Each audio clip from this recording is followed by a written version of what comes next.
Hello everyone, in this video I'll be talking about how to anchor in CSGO. So first, what is an anchor in CSGO? An anchor is going to be a side player, so he's going to play either A or B, and he's going to be the main player of this side, and where this anchor where it comes from is from the ships, because an anchor in CSGO is supposed to hold down a side like an anchor holds down a ship. So an anchor would be on this map a pit player, let's say, or a B player, because if there is two players, one will be the rotator, one will be the anchor. On A side here you have the pit player who is the anchor, you have the short player and the long player. So the position of the anchor is pit and not short and not long, because if you are on long you are supposed to be the rotator. The long player is the closest to the rotation towards B, and he is the one that is going to also sometimes be hearing stuff towards banana, and he will also have information what is happening towards mid. So he will have good information about how to rotate, and he will have the fastest rotation. The short player is also not the anchor, because he is supposed to play more towards top mid, and he is sometimes going to die when playing top mid. Either he will get a kill, get 2 kills and die, or maybe not even get any kills and then die. And he is also closer to the rotations in a way that he could push down mid. If mid is smoked, he can cross towards long and rotate faster. And another reason is, look here, if he tries to rotate through this, his rotation is slower than the pit player sometimes. But the thing is, the pit player has stronger positions to stay as last person. So if you're the pit player, yes, you might be closer to the rotation towards B than the short player, but you have a stronger position. Because if you stay here, this is a much stronger position than the short player can take here.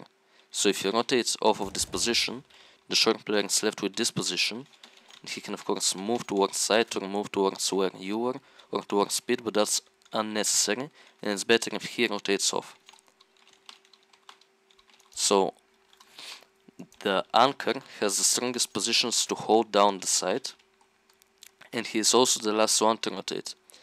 As an anchor, a good rule to keep in mind is to rotate only when the bomb is confirmed.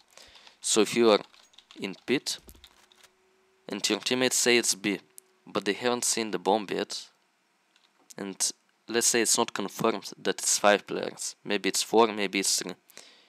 Your teammates might rotate, they might leave you alone, but you can still stay here until you know the bomb is there, because it has probably many times happened to you, and it has happened to me. Your teammate says B, you rotate towards B, there's no one on A, you wait for a few seconds and you hear that the bomb is planted and it's not B, it's A. And many times, after learning about this rule of waiting for the bomb, I have stayed in pit, or stayed in short, stayed on balcony, wherever I felt like I need to be. My teammates rotate, it's not B, maybe they kill 1 or 2, and the enemy team rotates, and I'm still here, and I can get a kill, 2 kills, 10 kills, whatever. And this brings me on to the next point. When you are an anchor player, kills are not the most important thing. The most important thing for an anchor is to stay alive and give information. So communication has to be on a very good level. And you want to be very precise with the communication. You don't want to say it's A. You almost never say this. You say this once in a few rounds where the enemy is going A. What you're going to say is, let's say, if you hear a molly coming towards you in pit, and there's flashes coming over, smokes, whatever, what you're going to say is utility A. If you hear one guy in ups, you say 1 ups. If you hear 2 guys pushing short, you say 2 guys pushing short. You say exactly what you hear or what you see. You don't say things like 5A, because How many times have you actually seen 5 players running upon you? Probably once in 20 games you have actually seen 5 players. You don't want to say things that you're not sure about when you're an anchor player. And you want to stay alive. And at first, when somebody says that you should stay alive, and that's more important than getting kills, it sounds a bit weird because it's sometimes counterintuitive to think about that surviving and not killing anyone can bring you more than killing 2 people and dying, or killing 1 person and dying. The reason for that is, again, the strong positions. If you are in pit and you throw the smoke and you manage to survive for, let's say, 10-15 seconds, you are buying time for a B player to rotate. 10-15 seconds is enough for him to rotate and to come and help you, to throw flashes for you, to throw utility, and to throw things like this. And when you are in this strong position, even if the enemy takes the site and they plant the bomb, you are still in a great position for the retake. Imagine if you have a person in pit while we have to retake A. It's going to be pretty easy, right? Because he has very strong angles towards side. You can get strong fights towards many angles. And he can also throw utility from pit. He can play around the angles and only bait the person on site or the people on site, because if you have a teammate coming from short and you make out yourself to be a problem in pit, if you try to shoot them, if you throw some utility at them, if you get some picks in, this will distract them and now they will be focused on you. And when they're focused on you, this is the time when the short player can push in and he can get kills. This is the time when the long players can flash themselves through the smoke if there is smoke here, and they can push in, because the enemy will be focused on you. So that's why it's very important to stay alive. You buy time for the rotation so the rotating players can kill, and you also are in a strong position for when the enemy plants the bomb, if they do. Another important thing is playing setups with teammates, because yes, you are the anchor player, yes, you are the last one, you have to survive, but a very useful thing can be playing setups with your teammates. So you can play, as an example, crossfire setups.